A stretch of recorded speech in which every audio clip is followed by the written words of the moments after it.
Hey everybody, so I keep telling myself I'm gonna do this video and then I forget it when it comes time to do it, but this time I haven't, and I'm hoping I can pull it off. I ain't gonna lie, I was watching Alexa's videos and it just brought back this one. I've been meaning to do this, like I said, for quite some time.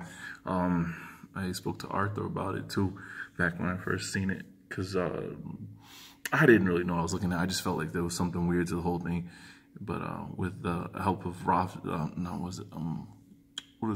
Child.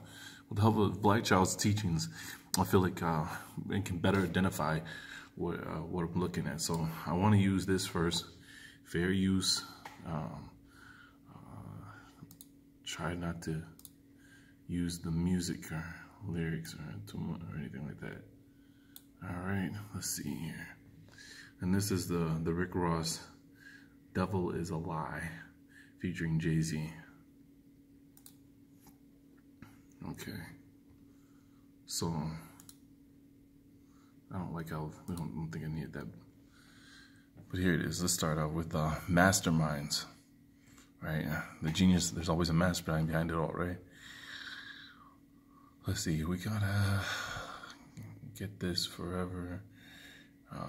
You know, whenever we link up, let's see. I want to see. Oh, they think this shit comes from outer space or something, and isn't that what they always try to promote, though, right?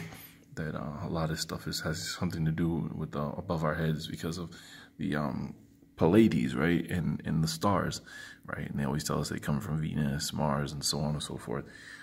And it's just something about the way, when you look back on the cartoons that we grew up with in the 90s, that they always showed us portals is what let them, like, they might very well be on, you know, Mars, but they almost make it seem as if they didn't leave on a ship. You know, they had to have, they created portals, a wormhole, whatever you want to call it, to be able to leave one dimension, like a third dimension, and travel through the fifth dimension to make itself manifest in our reality, right? So I think about that kind of stuff, and then I think about a lot of the teachings we have now with like King Drop and others, where things seem to come from right here. They're here on Earth. You know, I think about some of the people that have taught, you know, the kingdoms under the sea. You know, Madame Blavatsky, right? She was adamant that in South America, there are caverns, there are caves that lead to civilizations, I guess you would want to call them, that are under the earth. And she went searching for them down there, went to find gateways or openings to places under the earth, you know. The Aztecs believed in that too. So that's what I thought of when I seen this, and when I sat down and was actually looking at the lyrics and not listening to them. Let's get this money, mastermind, RC. I don't know what that is. I'll try to. There we go. I'm gonna show you something too when you actually see the video. Let's see. Hold on. Let it play.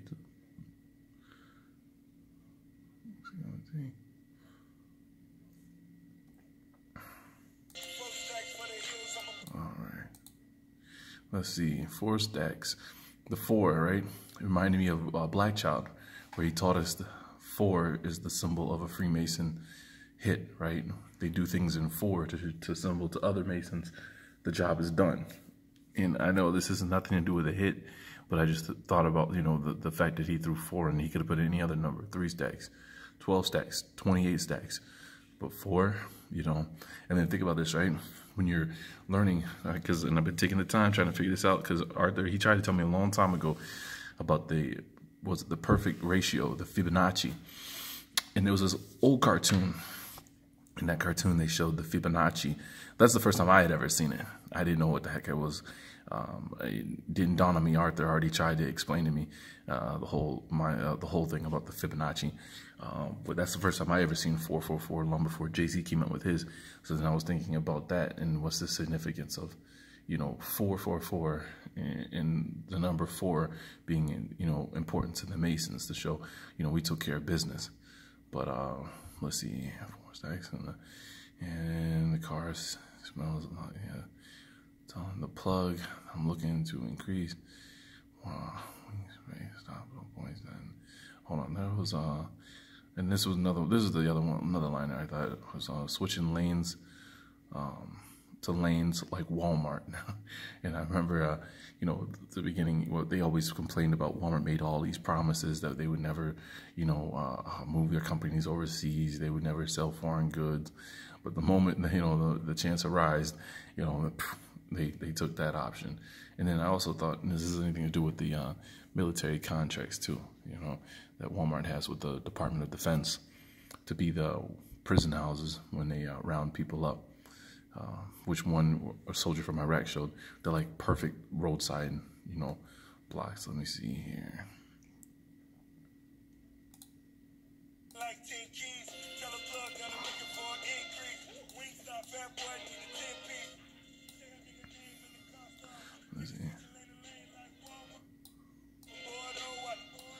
All right. And then, look, I was looking up Bordeaux. All right. No, that's not the right one. Where is it?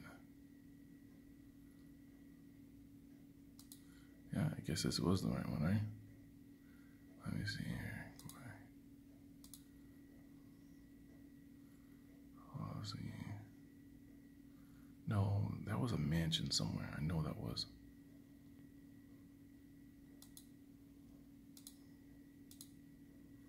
Oh, wow. Oh, no, it's not a wall. Here we go. Where was it? It's a mansion.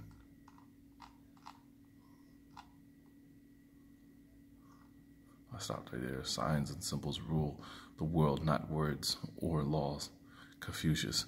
He knew back then what we are learning now about the signs and symbols and their power of suggestion.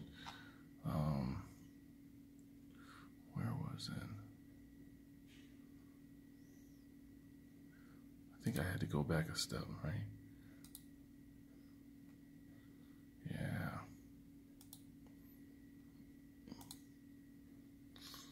Let me see here.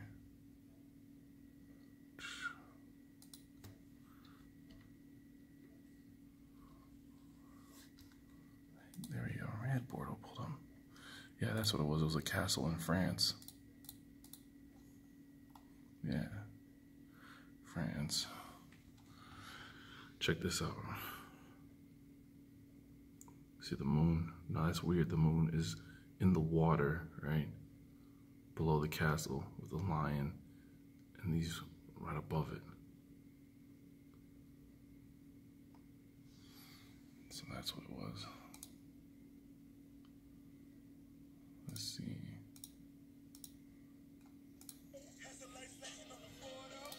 And then I was looking this up, and that was the drug. Where was it? That's what this was. Barbiturates, on the other hand, and between benzodiazepines and barbiturates almost sound the same. They react on the same neuroreceptors, and they kind of do the same thing. So yeah, it was benzo. It was supposed to relax the nerves or something to that effect. And then the Enzo, that was a Ferrari. I was just looking stuff up because I don't want to pretend like I know what I'm looking at. And oh man, that was interesting. This one right here, Nympho, right? Nympho was named after a goddess. Let's see, that's the Ferrari. Here we go. Famous sex researcher Dr. Alfred Kinsey rather cheekily described a nymphomaniac as someone who has more sex than you. However, sex addiction is a serious matter, and in the video today we're going to be looking at 10 interesting and surprising facts about nymphomaniacs. Top 10 facts about nymphomaniacs. Number 10, no boys allowed. Did you know that the term nymphomania only applies to females? The male counterpart is called satyriasis. Both terms are inspired by Greek mythology. That's what I was talking about. I thought I looked it up because I didn't want to, like I said, didn't want to pretend like I knew. Everything about it. So I thought it was pretty good to throw this in here just to show if I spoke on it, where I was getting the information from, and top 10 facts about nymphomaniacs. Nymphs are minor deities represented as beautiful maidens, and satyrs are woodland creatures depicted as having pointed ears, legs, and short horns of a goat. Remember when Lex was doing the video on Charlottesville, and the white supremacists were out there, or what they call the white nationalists out there, and they had the pointed ears, and he pointed this out, didn't he? He said, where did the pointed ears come from? And he said, he'll show us. I think this is interesting. We might have found it just in the weirdest spot. And a fondness for unrestrained revelry. I guess that's where the term horny comes from then. Why are we all familiar with the term nymph? Alright, that's enough of that. Let's get back to this. I don't really care.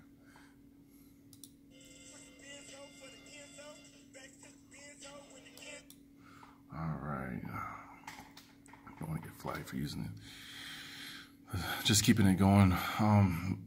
The rest of it's just the same repeated lyrics. I did try something too. I was taking certain words and I was flipping them backwards to see what we could get. And then that's just repeating the lyrics. Let's see. And then 2 kings on the big screen. How many kings are there? That's what, I guess, the question. Seems 36 at 16. That sounds like a math equation. Scene A, 36 at 16. 100 Ks for 16. And yeah, we get it. Sounds like he needs to be circumcised. Let's see, for the weekend content. Nah, there's just more stuff. This is stuff where you wanna, I guess you really wanna see the, what's the thing called? The screen as it's going. The music video, I mean. And it's just repeating the lyrics. Alright. This is Jay-Z's lyrics. Alright. And it is true or is it fiction? Is it true or is it fiction? Is Hova, there you go, which I think we found that if you take the name Hova and you put in, if you search for it backwards, you're going to get a name with true religion. I'm down with I am down with the devil because my proof comes up missing. Is that Lucifer's juice? Don't they call it Jesus juice? Is that Lucifer's juice? With 2 cups, he's sipping. He's a baby, welcome to the dark side. Go blacklisted for the crack. White Jesus in my crack pot mixed with soda and then whatever. Black Jesus turned water into wine. And all I had to do was turn the stove up, East Coast, and that's not what, oh, the RICO, that's what it was. So looking up this right here, RICO Act, I didn't know this, but there was I guess a RICO Act of 1970, and it's basically where they try to just grab anybody that's close to the umbrella of drug related whatnot. Influenced or corrupt organization act, or the RICO statute. Well, this is a very powerful criminal law. It's a federal law that allows for individuals that are involved in a common enterprise that has some pattern of what is defined as racketeering to be charged collectively for being part of that enterprise or scheme. It's commonly used for to reach out to people who hire other people to carry on criminal activity for them, such as the transportation of drugs or narcotics or weapons or something like that. So anyone who's taking